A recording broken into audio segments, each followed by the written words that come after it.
Hello everyone. Last lecture we discussed mapping of S plane onto Z plane.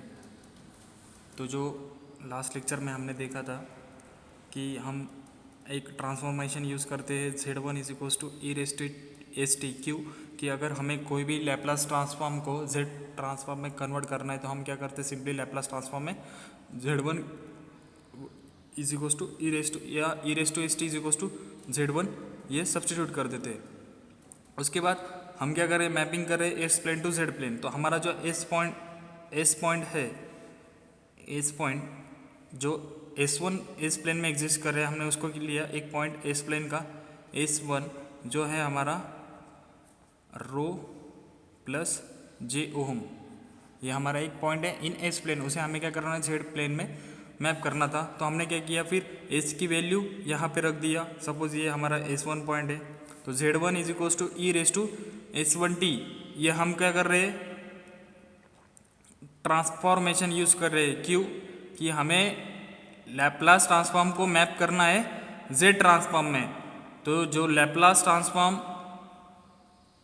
का analysis होता है वो S plane में होता है, इसलिए हम ई रेस टू S1t की जगह जो S1 पॉइंट है उसकी वैल्यू क्या रख रहे हैं, ई रेस टू जे ओम। अभी हमें इसी S1 को Z प्लेन में Z1 पॉइंट से डिनोट करेंगे। तो S1 का मैपिंग क्या होगा Z1 में, उसके हमें वन बाय वन डिस्कस किया था हमने। तो जो Z1 था हमारा, आफ्टर सब्सटीट्यूटिंग S1 की वैल्यू रो प्लस जे ओम, उसका कुछ मॉडिफिकेशन ऐसा आया था, Z1 is equals to e to the raise to rho t and e multiplication of e j omega t. क्योंकि एडिशन इन एक्सपोनेंशियल टर्म, अगर एडिशन है एक्सपोनेंशियल टर्म में, वो क्या हो जाता है, फिर मल्टीप्लीकेशन में कन्वर्ट हो जाता है। तो ये था हमारा लैप्लास ट्रांसफॉर्म में S1 पॉइंट था, क्या था, रो प्लस जे होम।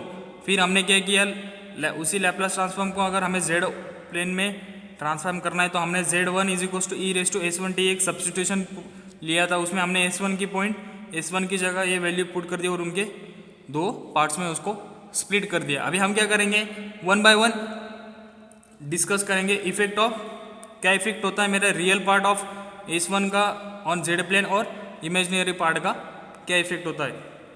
तो लास्ट लेक्चर में हमने देखा था effect of mapping of real part on Z plane. तो Z प्लेन में क्या इफेक्ट होता है, रो का।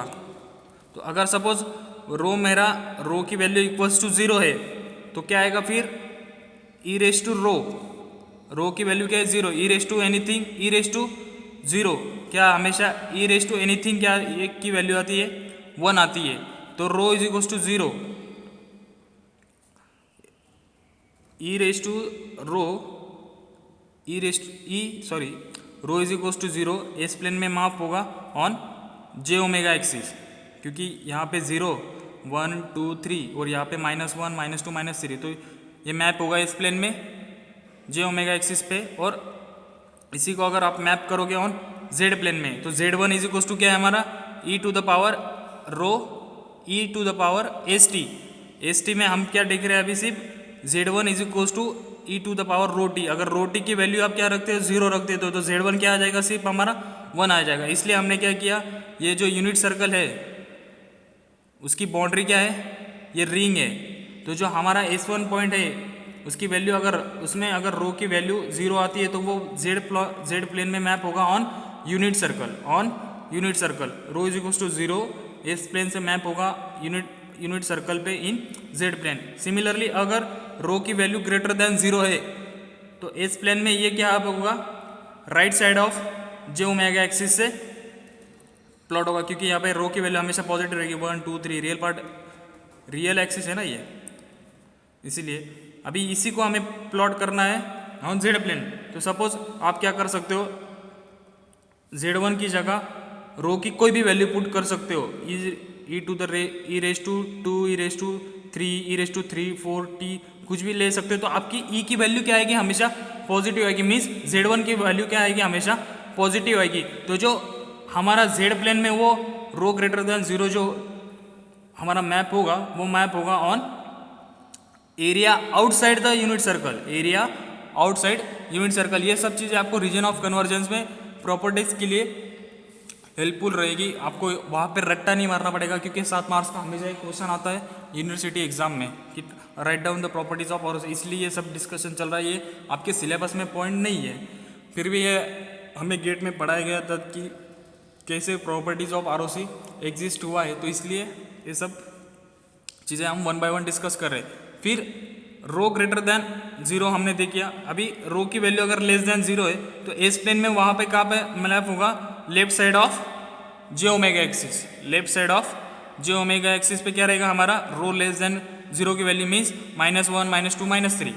अभी इसी को हमें जेड प्लेन में अगर मैप करना है तो वो मैपिंग रहेगी region inside the unit circle, region inside the unit circle. ये हमारी बाउंड्री है जो already rho is equal to 0 से मैपिंग हो गई है। आउटसाइड जो रीजन है वो कैसा है, रो ग्रेटर देन 0 से मैप होगा। अभी बचा जो है इनसाइड द यूनिट सर्कल वो मैप होगा रो लेस देन 0 के लिए। अभी सेकंड था, ये तो सब चीज़ें हमने लास्ट लेक्चर में डिस्कस किया था। अभी सेकंड है effect of mapping of imaginary part e raise to j omega t on z plane. क्या इफेक्ट होगा मेरे एस प्लेन के रियल पार्ट का, इमेजिनरी पार्ट का, अगर मैं उसे मैप करता हूँ ऑन जेड प्लेन। तो सपोज हमारा हमने तो e raise to j rho o t को z1 is equals to e to the power rho t को तो हमने डिस्कस कर लिया। अभी e to the power j omega t को डिस्कस करते हैं। लेट हम क्या करते हैं, इसको ओम कहते हैं। ओम की वैल्यू को क्या लेट कंसिडर किया 2 पाई के, क्योंकि हमेशा फ्रीक्वेंसी जेड प्लेन में हमें रेडियन में होती है, फ्रीक्वेंसी हमेशा रेडियन में होती है ऑन जेड प्लेन में। क्यों, क्योंकि ये कुछ एंगल से सर्कल बनता है ना, तो ये हमारा रहेगा ओहम, हमेशा हमारा ओहम रहेगा। तो let omega is equals to 2 pi k. अगर हम के की वैल्यू 1 लेते हैं तो ये क्या हो जाएगा, रो की वैल्यू क्या हो जाएगी 2 पाई। तो सॉरी, और टी की वैल्यू भी क्या लेते हैं 1 सेकंड लेते हैं। सपोज टी की वैल्यू भी क्या लेते हैं हम 1 सेकंड लेते हैं। तो फिर z1 क्या आ जाएगा ई टू जे, ओम की वैल्यू क्या है 2 पाई और टी भी क्या है मेरा 1 है। तो z1 की जो वैल्यू आएगी क्या आएगी, हमेशा ई टू द पावर समथिंग क्या आता है, हमेशा 1 आता है। तो जो इमेजिनरी पार्ट है वो भी क्या कहाँ पे प्लॉट हो जाएगा, हमेशा on unit circle, on unit circle या boundary of unit circle. Boundary of unit circle means ring पे प्लॉट होगा हमारा इमेजिनरी पार्ट। ये क्या रहेगा, हमेशा z इज इक्वल्स टू 1 रहेगा, z इज इक्वल्स टू 1, क्योंकि यूनिट सर्कल की रेडियस क्या है 1 होती है। तो जो for any value of k और omega imaginary part of rho 1, sorry rho 1 नहीं आएगा, omega map on unit circle in z plane, हम ऐसा भी कह सकते हैं। तो ये सब था मैपिंग था, ये आपको सिलेबस में नहीं है, फिर भी हमने इसमें एक लेक्चर स्पेंड किया था, क्योंकि आपको रीजन ऑफ कन्वर्जेंस में कुछ तकलीफ ना हो उसको रट्टा मारने के लिए। आप मारते हो रट्टा, इससे अच्छा है कि कंसेप्ट से आप डिस्कस कर सकते हो। नेक्स्ट हमारा टॉपिक है रीजन ऑफ कन्वर्जेंस।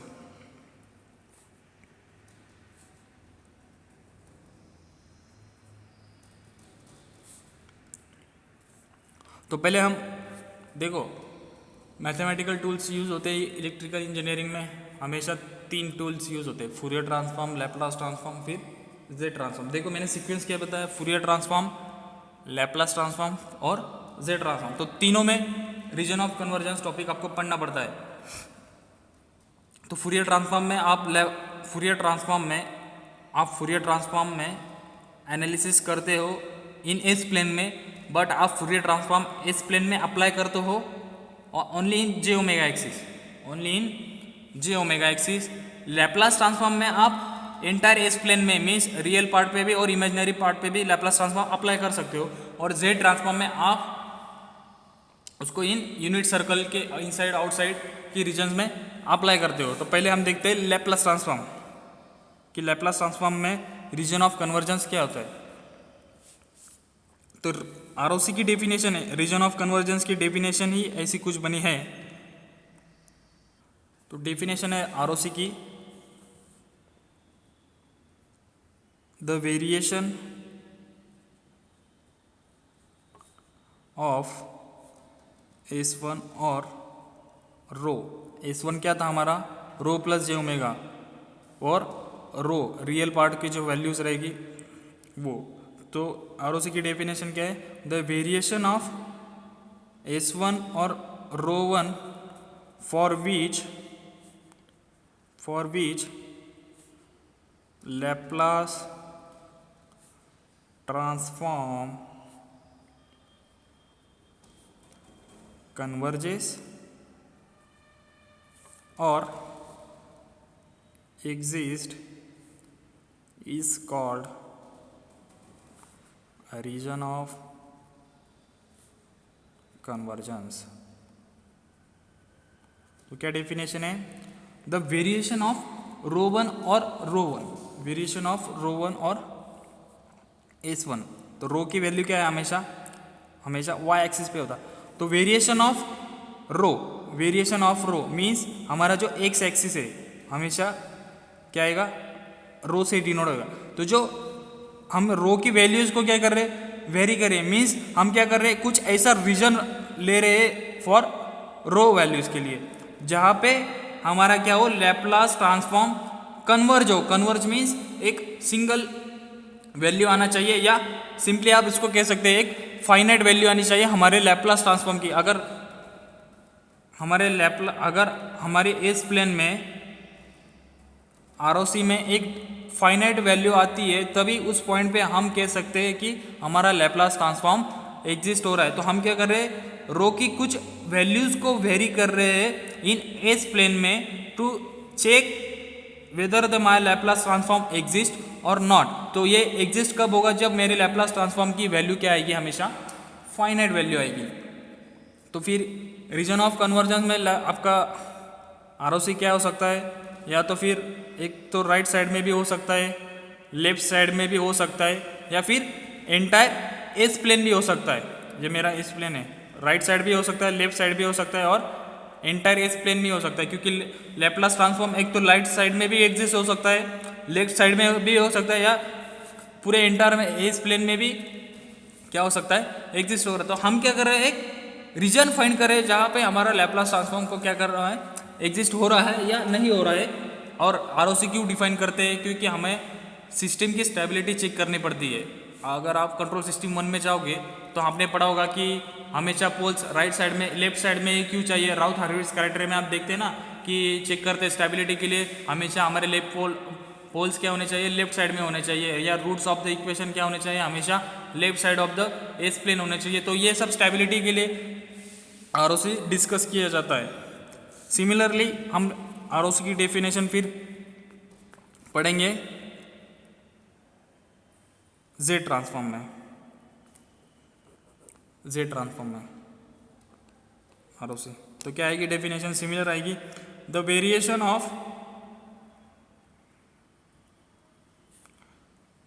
Z1 की वैल्यू क्या थी, हमेशा e⁻⁻S1t, S1 की वैल्यू क्या है, फिर रो प्लस जे ओमेगा। तो क्लियर है, the variation of Z1 for which Z transform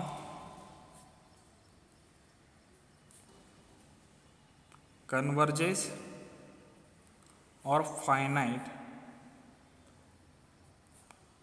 is called as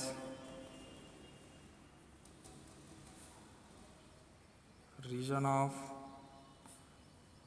convergence,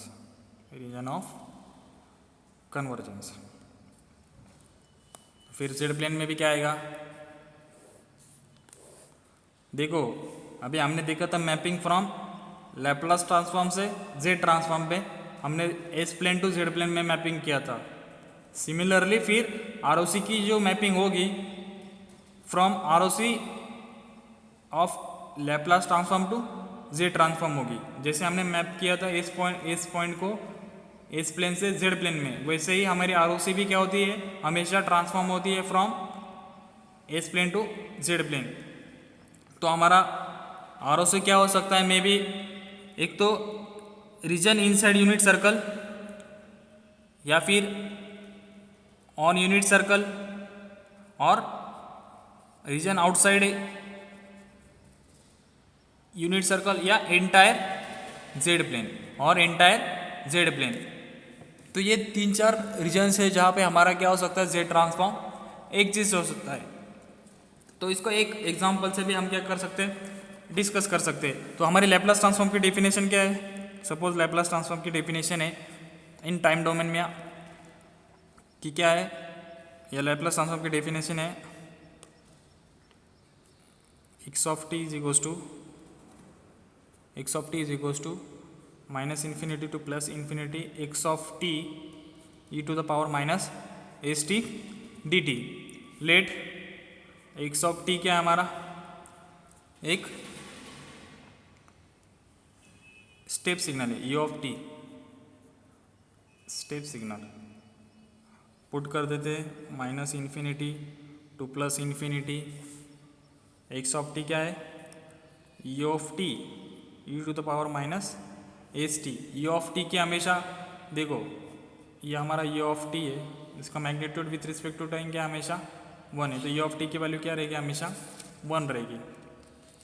तो हम ई ऑफ टी को 1 पुट कर देते हैं, तो फिर हमारा जो बचा हुआ क्या रहेगा, x of t is equals to क्या आएगा, या एक्स ऑफ लैप्लास ट्रांसफॉर्म है ना, x of s, sorry x of s minus infinity to plus infinity, बचा हुआ था e raise to minus s t d t, s t d t. अभी ये इंटीग्रेशन को हमें सॉल्व करना है, तो इंटीग्रेशन क्या है, e raise to s t का इंटीग्रेशन होता है e raise to s t upon s, तो क्या आएगा फिर इसका इंटीग्रेशन आएगा e raise to minus s t upon minus s, और माइनस लोअर लिमिट क्या है, minus infinity to plus infinity. But हमारा जो स्टेप सिग्नल है वो क्या है, स्टार्ट हो रहा है from t is equals to 0 और एंड हो रहा है अप टू टी इन्फिनिटी। तो जो हमारी लैप्लास ट्रांसफॉर्म की जो लिमिट्स आएगी वो क्या आएगी, 0 टू इन्फिनिटी। इसी को कहते हैं यूनिलैटरल जेड ट्रांसफॉर्म। अगर यही signal minus infinity to plus infinity हो रहा है तो लिमिट्स क्या हो जाती थी, minus infinity to plus infinity, और उसी को कहते हैं बायलैटरल ट्रांसफॉर्म। फिर यूनिलैटरल से अगर उसको मैप करते हो इन जेड प्लेन तो डेफिनेशन होती है यूनिलैटरल जेड ट्रांसफॉर्म, और सिमिलरली बायलैटरल को मैप करते हो ऑन जेड प्लेन तो बायलैटरल जेड ट्रांसफॉर्म। तो ये फिर हो जाएगा हमारा यूनिलैटरल जेड ट्रांसफॉर्म। तो इसकी लिमिट्स क्या रहेगी, फिर अभी हमारी न्यू लिमिट्स आ जाएगी e raise to minus s t upon minus s 0 to plus infinity, 0 to plus infinity हमारी। अभी हम इंटीग्रेशन को क्या कर देंगे, सॉल्व करेंगे। इंटीग्रेशन को सॉल्व करने के बाद क्या आएगा फिर, e raise to minus infinity e raise to minus 0 whole divide bye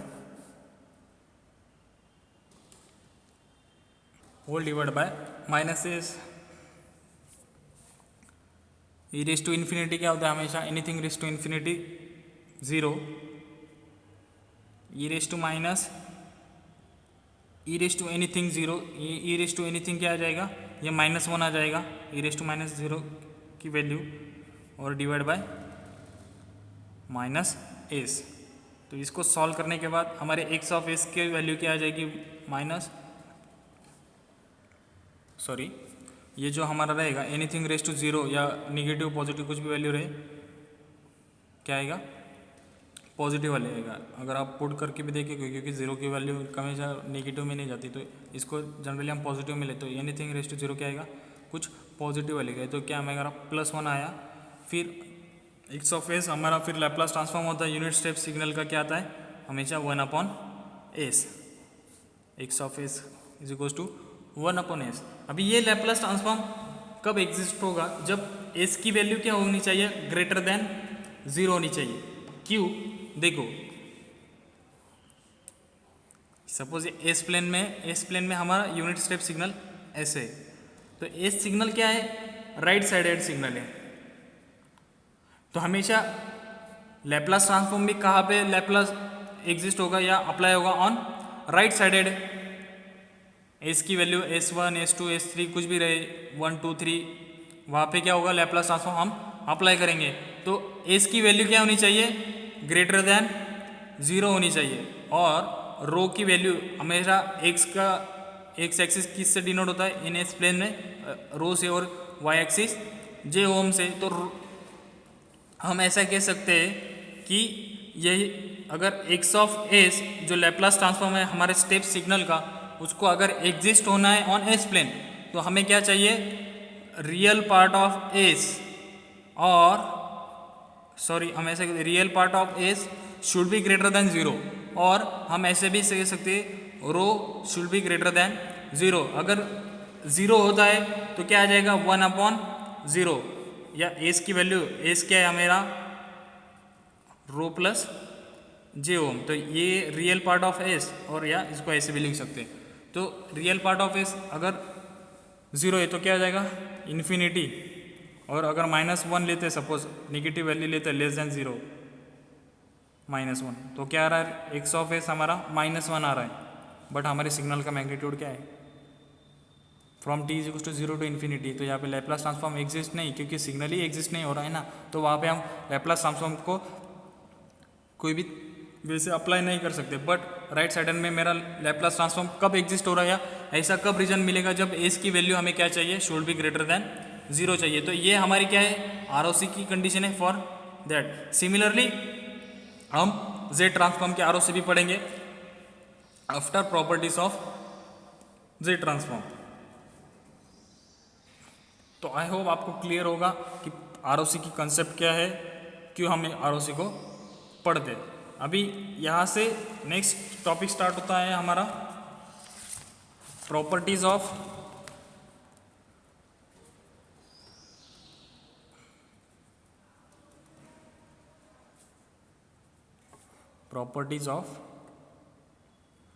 ROC Laplace transform. देखो आपको प्रॉपर्टीज पूछी जाती है Z ट्रांसफॉर्म के ROC की, बट उसका इवोल्यूशन हुआ है लैप्लास ट्रांसफॉर्म से, इसलिए मैं आपको पढ़ा रहा हूँ फर्स्ट लैप्लास ट्रांसफॉर्म, उसके बाद हम मूव करेंगे Z ट्रांसफॉर्म में। तो फर्स्ट प्रॉपर्टी है मेरे लैप्लास ROC की, रीजन ऑफ कन्वर्जेंस की फर्स्ट प्रॉपर्टी है ROC डज नॉट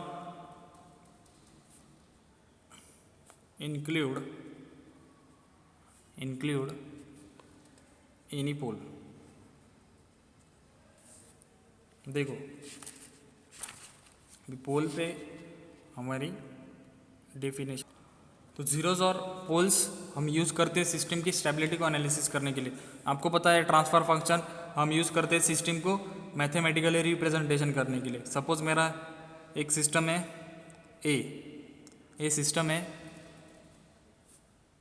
उसको हमने रिप्रेजेंट किया suppose e⁻²t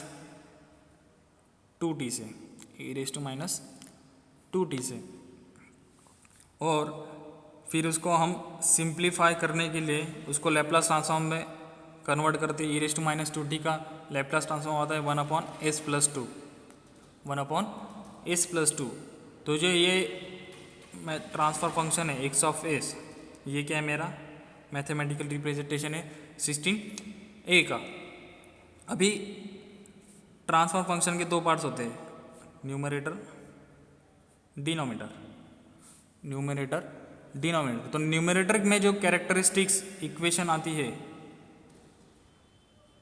polynomial equation a²x, a1x, a0x, similarly फिर डिनोमिनेटर भी क्या आएगी? एक कैरेक्टरिस्टिक्स इक्वेशन आएगी, या कोई एक अलजेब्रिक इक्वेशन आएगा a²x, a2x, a3x, कुछ भी ऑर्डर का, ये first order, second order, third order, हमें ऑर्डर से लेना देना नहीं है। तो जो इक्वेशन रहेगी न्यूमरेटर की कैरेक्टरिस्टिक्स इक्वेशन के, उसको कहते हैं जीरोस ऑफ ट्रांसफर फंक्शन, और जो डिनोमिनेटर के कैरेक्टरिस्टिक्स इक्वेशन आएंगे उनको कहते हैं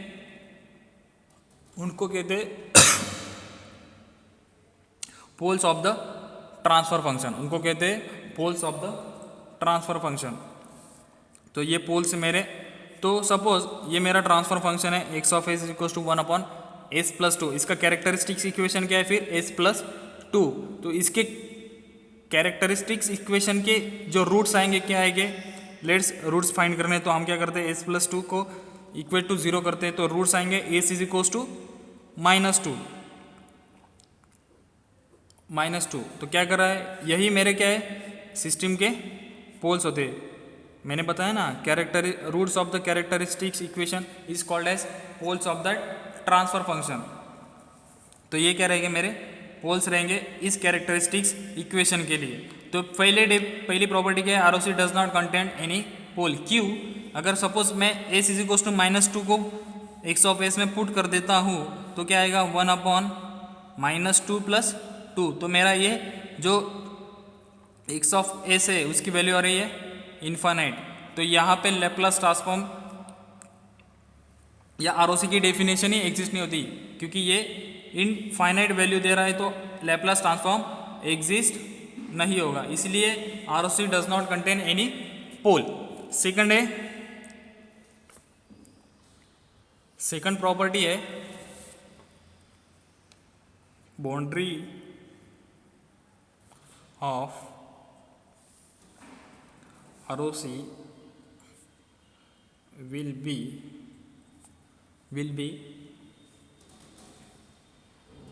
a straight line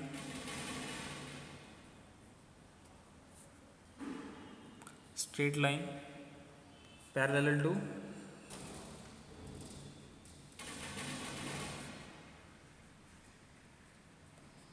imaginary axis passing through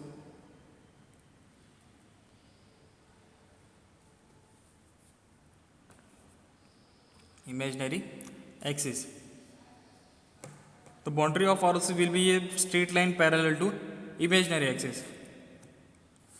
suppose मेरा एक एस प्लेन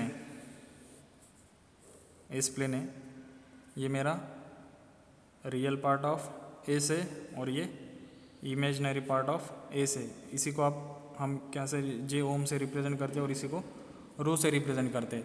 तो हम क्या कर रहे हैं, एस की वैल्यूज़ को क्या कर रहे हैं, वेरी कर रहे हैं to obtain region of convergence. तो suppose s is equals to 1 2 3 4 suppose s is equals to 4 है या एस इज इक्वल्स टू क्या है -2 है या एस इज इक्वल्स टू कुछ भी है, तो मेरी जो रीजन ऑफ कन्वर्जेंस की बाउंड्री है, suppose s is equals to +3 पे मैं क्या करूँ, लैप्लास ट्रांसफॉर्म को, मेरा लैप्लास ट्रांसफॉर्म क्या हो रहा है, एग्जिस्ट हो रहा है फॉर लैप्लास ट्रांसफॉर्म, या ऐसी कंडीशन आती है कि real part of S should be greater than 3, ऐसी एक कंडीशन आती है। तो जो real part of S should be greater than 3 means अगर मेरा लैप्लास ट्रांसफॉर्म को मुझे फाइनाइट वैल्यू आने है तो मेरा एस की वैल्यू क्या आनी चाहिए, हमेशा ग्रेटर देन 3। तो जो मेरी बाउंड्री रहेगी ये रीजन ऑफ कन्वर्जेंस की, वो क्या रहेगी, straight line parallel to j omega, क्यों एस इज इक्वल्स टू ये क्या है 3 है। तो ये प्रॉपर्टी का ऐसा कहना था कि जो रीजन ऑफ कन्वर्जेंस की जो बाउंड्री रहेगी वो क्या रहेगी, हमेशा parallel to j omega axis. तो हम क्या करेंगे, हमेशा boundary s is equals to 1 2 3 या एस इज इक्वल्स टू -1 -2 3 पे डिफाइन करते हैं। उसके बाद थर्ड प्रॉपर्टी है, तो जो थर्ड प्रॉपर्टी है, if a signal is left sided then ROC will be in left sided. Obviously अगर मेरा सपोज एक सिग्नल है, एक रेक्टेंगुलर पल्स है एक्स ऑफ -t, ये सिग्नल मेरा क्या है लेफ्ट साइड में, इसलिए इसको लेफ्ट साइडेड सिग्नल। तो जो हम लैप्लास ट्रांसफॉर्म अप्लाई करेंगे वो ऑब्वियसली क्या आएगा, हमारा लेफ्ट साइडेड में आएगा, क्योंकि यहाँ पे मेरे सिग्नल की वैल्यू क्या है, राइट साइडेड में 0 है और लेफ्ट साइडेड में उसका मैग्नीट्यूड प्रेजेंट है। तो हम लैप्लास ट्रांसफॉर्म क्या चेक करेंगे, लेफ्ट साइडेड में। तो रीजन ऑफ कन्वर्जेंस भी क्या आएगा, हमेशा लेफ्ट साइडेड में आएगा। सिमिलरली नेक्स्ट प्रॉपर्टी है फोर्थ प्रॉपर्टी, तो चौथी प्रॉपर्टी है, if a signal is a right sided signal then R O C will be right sided signal always. Suppose ये मेरा एक सेम रेक्टेंगुलर सिग्नल है एक्स ऑफ प्लस टी, एक right sided signal है, तो इसका मैग्नीट्यूड भी क्या है, राइट साइडेड में प्रेजेंट है, तो लैप्लास ट्रांसफॉर्म हम क्या करेंगे, हमेशा राइट साइडेड में अप्लाई करेंगे, तो इसलिए इसका रीजन ऑफ कन्वर्जेंस क्या आएगा, हमेशा राइट साइडेड में ही एग्जिस्ट करेगा। उसके बाद फिफ्थ प्रॉपर्टी है, जो फिफ्थ नंबर की प्रॉपर्टी है वो है, if a signal is two sided signal then R O C is present between two straight line and intersection exist. Suppose एक सिग्नल है मेरा एक्स ऑफ डी, जिसका मैग्नीट्यूड क्या है, वेरी हो रहा minus infinity to plus infinity में, ये राइट साइड में भी प्रेजेंट है और लेफ्ट साइडेड में भी प्रेजेंट है, इसलिए इस सिग्नल को क्या कहते हैं, टू साइडेड सिग्नल कहते हैं। तो जो इसकी रीजन ऑफ कन्वर्जेंस आएगी, एक राइट साइडेड में भी आएगी और लेफ्ट साइडेड में आएगी। क्यों, हम लैप्लास ट्रांसफॉर्म दो जगह चेक करेंगे, दोनों दो जगह अप्लाई करेंगे, एक मैग्नीट्यूड हम या लेफ्ट साइडेड में लैप्लास ट्रांसफॉर्म अप्लाई करेंगे for s is equals to किसी भी नेगेटिव वैल्यू के लिए, तो एक क्या रहेगी, ये स्ट्रेट लाइन लेगी parallel to j omega axis in left side, और सेकंड लैप्लास ट्रांसफॉर्म हम अप्लाई करेंगे s is equals to plus के लिए, वो भी क्या रहेगी, पैरेलल टू स्ट्रेट लाइन। तो आरओसी जो आएगी प्रेजेंट रहेगी दो स्ट्रेट लाइन के पैरेलल में, क्या रहेगी, हमेशा प्रेजेंट रहेगी। तो जो रीजन ऑफ कन्वर्जेंस रहेगा वो क्या रहेगा, मेरा दो स्ट्रेट लाइन के बिटवीन प्रेजेंट रहेगा और हमेशा एक इंटरसेक्शन प्रेजेंट रहेगा दोनों स्ट्रेट लाइन के बीच में। मीन्स हमारा एक टू साइडेड सिग्नल अगर है तो हम लैप्लास ट्रांसफॉर्म दोनों साइड में अप्लाई करेंगे, एक लेफ्ट साइड में भी और राइट साइड में। लेफ्ट साइड में s is equals to negative values के लिए और राइट साइड में s is equals to positive values के लिए।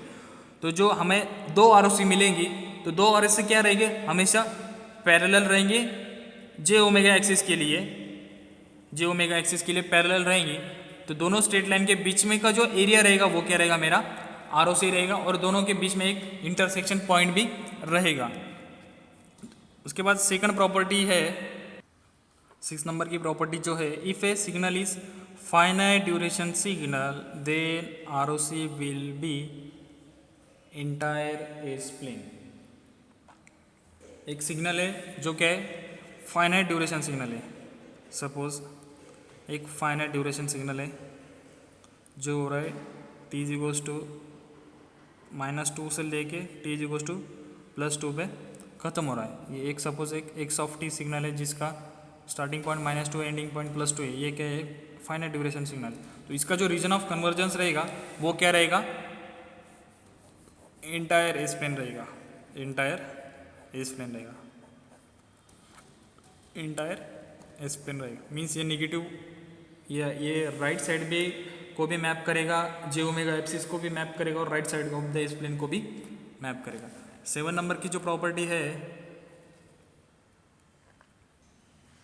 तो जो 7 नंबर की प्रॉपर्टी है, if signal is absolutely integrable signal then ROC will contain imaginary signal. तो एब्सोल्युटली इंटीग्रेबल सिग्नल ऐसे सिग्नल जिसका एरिया क्या है, -इन्फिनिटी टू +इन्फिनिटी है, बट उसका मैग्नीट्यूड क्या है, ऑलवेज लेस देन इन्फिनिटी होता है। सपोज एक सिग्नल है मेरा, एक साइन वेव है, एक साइन वेव है, ये क्या है, इसका मैग्नीट्यूड क्या है, यहाँ पे स्टॉप हो रहा है, तो ये क्या है, इसका एरिया तो -इन्फिनिटी टू +इन्फिनिटी है एस प्लेन का, बट इसका मैग्नीट्यूड क्या है, लेस देन इन्फिनिटी सिग्नल का। तो ये क्या है, एक एब्सोल्युटली इंटीग्रेबल सिग्नल है। तो ये जे ओमेगा एक्सिस, ये मेरा रियल पार्ट, तो जो आरओसी रहेगी वो क्या रहेगी, मैप करेगी मेरे जे ओमेगा एक्सिस को भी मैप करेगी। तो ये 7 प्रॉपर्टीज थी इन लैप्लास ट्रांसफॉर्म में। जो नेक्स्ट प्रॉपर्टी हम अभी डिस्कस करेंगे, ROC of z transform.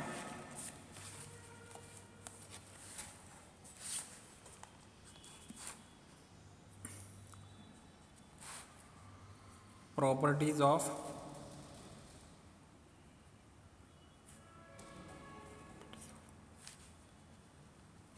In z transform.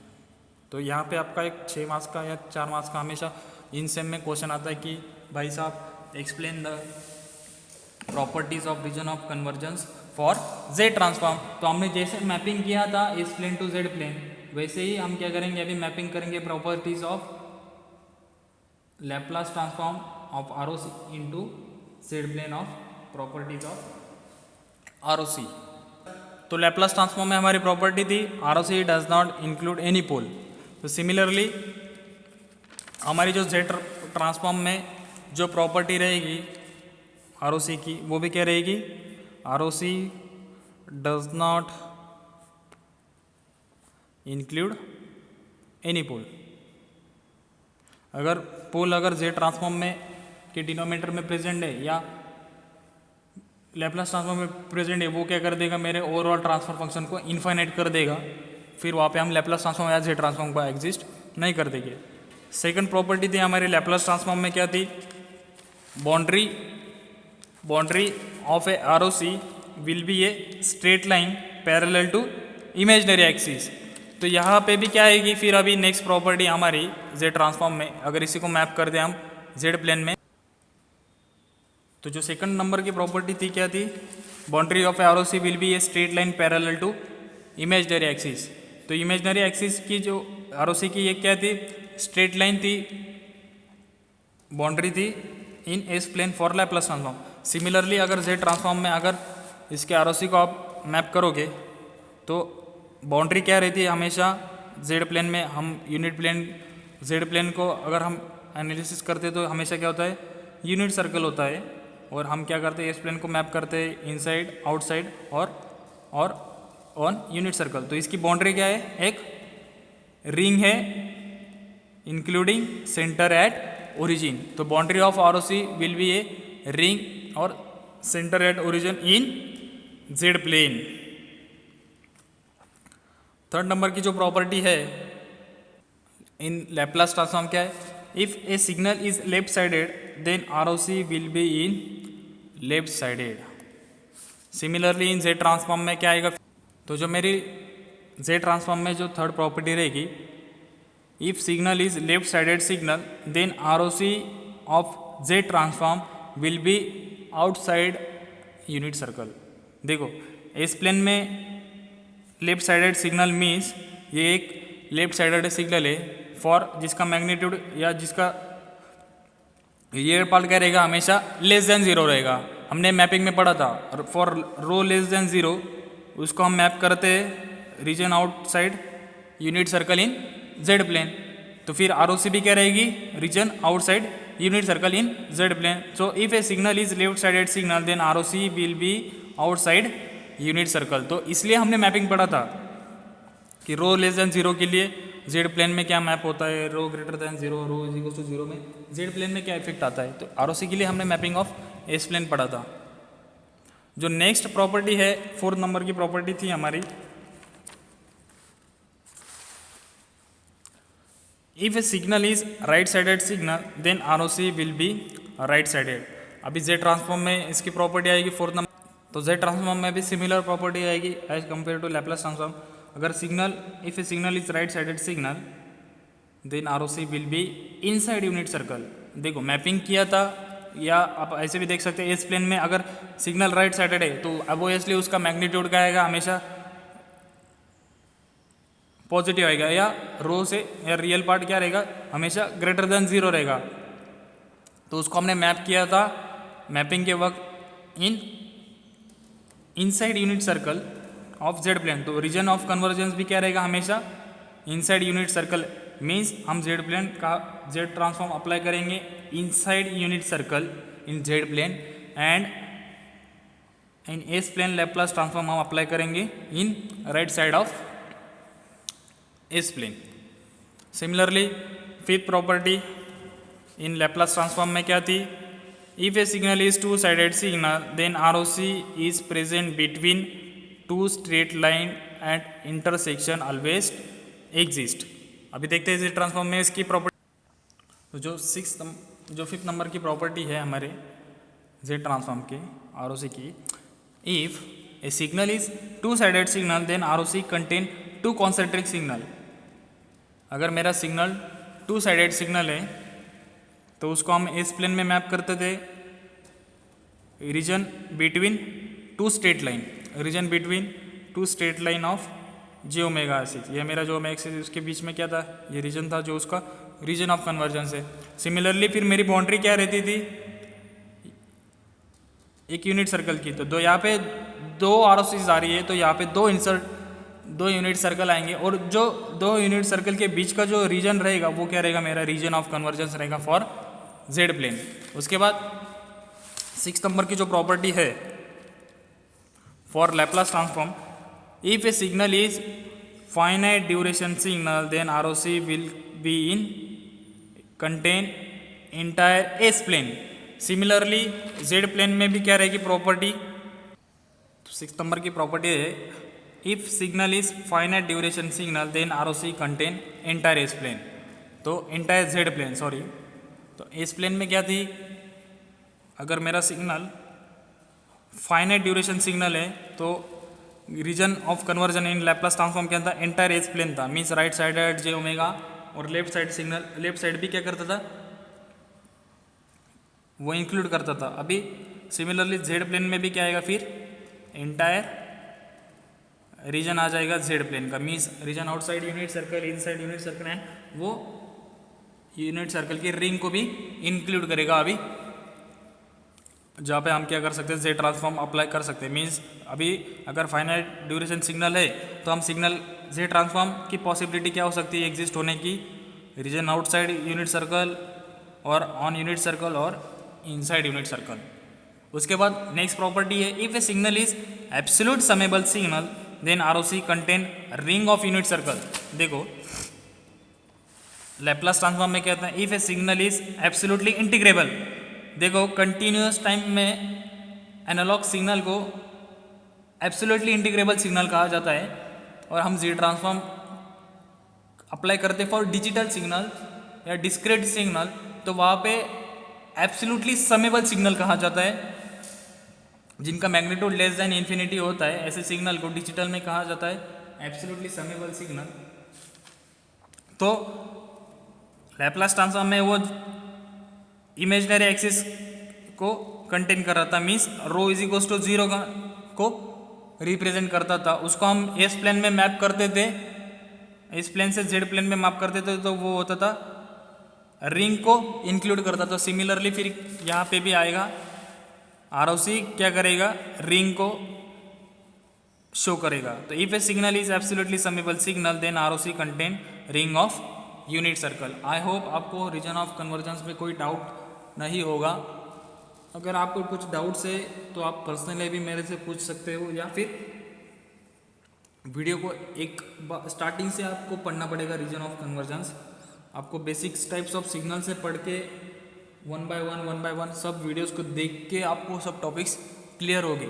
ये सब टॉपिक्स लिंक से मैंने स्टार्ट किया था, हमारा सिलेबस बेसिक्स ऑफ सिग्नल से स्टार्ट किया था, फिर mathematical tools use in Laplace electrical engineering, फिर हमने फूरियर पढ़ा था, फूरियर के बाद लैप्लास ट्रांसफॉर्म, फूरियर के बाद फिर लैप्लास के बाद जेड ट्रांसफॉर्म, फिर जेड ट्रांसफॉर्म की डेफिनेशन, 2 टाइप्स के डेफिनेशन हमने पढ़ा था, बायलैटरल और यूनिलैटरल। उसके बाद हमने पढ़ा था basic Z transform for basic signal. उसके बाद हमने पढ़ा था प्रॉपर्टीज ऑफ जेड ट्रांसफॉर्म, फिर हमने पढ़ा अभी mapping of s plane into z plane. उसके बाद हमने पढ़ा properties of concept of ROC, फिर हमने पढ़ा properties of region of conversion in Laplace transform. उसके बाद हमने पढ़ा region of convergence for z transform और उसके प्रॉपर्टीज। तो यहाँ पे हमारा 30% पार्ट 8 लेक्चर्स में, आई थिंक 8 लेक्चर्स हुए हैं, उसमें 30% पार्ट हमारा अभी हुआ है। अभी नेक्स्ट लेक्चर में हम देखेंगे क्या क्या एग्जाम्पल्स आपको पॉसिबिलिटी है ये टॉपिक से पूछने के लिए। Okay, thank you.